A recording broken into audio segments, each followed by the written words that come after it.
नमस्कार दोस्तों, युवा शॉर्ट हैंड में आप सभी का स्वागत है। डिक्टेशन 5 सेकंड बाद स्टार्ट होगी।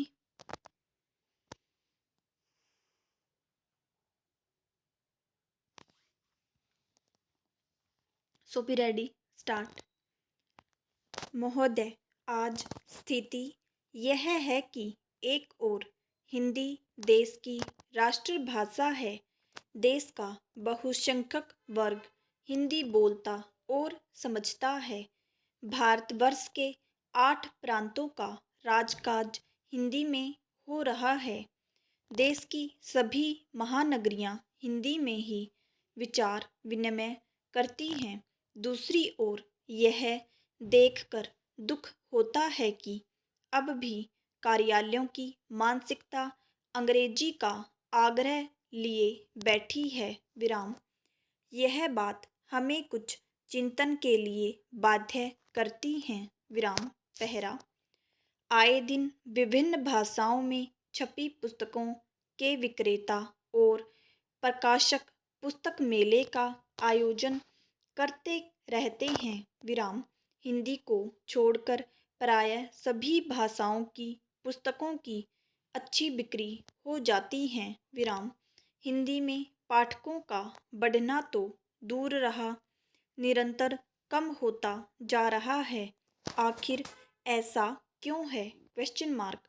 जब जनसंख्या बढ़ती जा रही है और उसके साथ साथ साक्षरता भी बढ़ रही है, तब हिंदी पाठक न बढ़े, यह वास्तव में आश्चर्य की बात है। विराम। लाखों रुपए सेमिनारों और भाषणों में बहाए जाते हैं। विराम।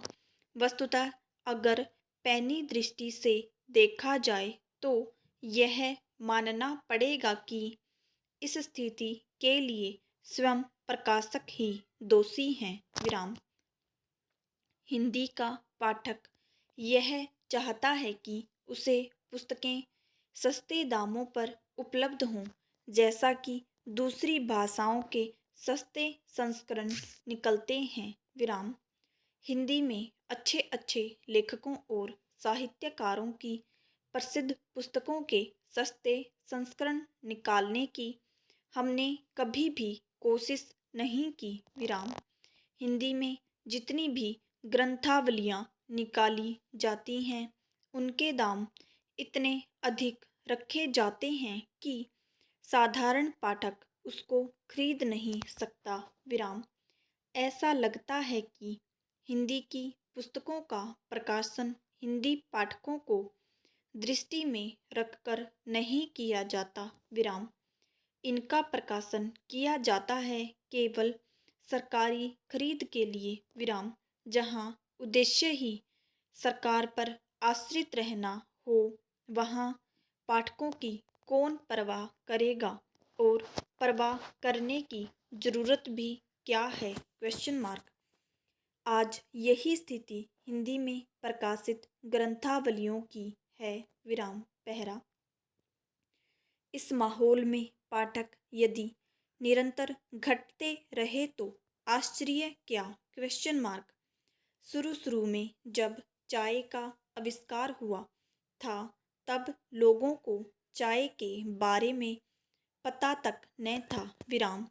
इस स्थिति में चाय के वितरक पहले मुफ्त में चाय पिलाते थे, केवल चाय की रुचि पैदा करने के लिए, क्योंकि वे समझते थे कि जब रुचि पैदा हो जाएगी तो वे चाय खरीद कर भी पिएंगे, और यही हुआ। उनकी यह दूरदर्शिता काम कर गई और आज चाय का प्रचलन जोरों पर है। विराम। यही बात पाठकों पर भी लागू होती है। अगर पाठकों को पढ़ने की रुचि निरंतर बढ़ती रहेगी। विराम। लेकिन वस्तुस्थिति यह है कि आज हिंदी प्रकाशक का ध्यान सबसे पहले अधिक से अधिक मुनाफा कमाने की ओर जाता है। विराम। दूसरी ओर प्रकाशक को पाठकों की जेब का अंदाजा बिल्कुल नहीं, या फिर अगर इस बात का अंदाजा है तो उसकी परवाह नहीं है सरकारी अनुदान की। किस प्रकार सरकारी अनुदान प्राप्त किया जाए और उसका उपयोग नहीं वर्ण उपभोग किया जाए विराम। यही कारण है कि आज ऐसे अनुदानों के विरोध में आवाज उठने लगी है विराम।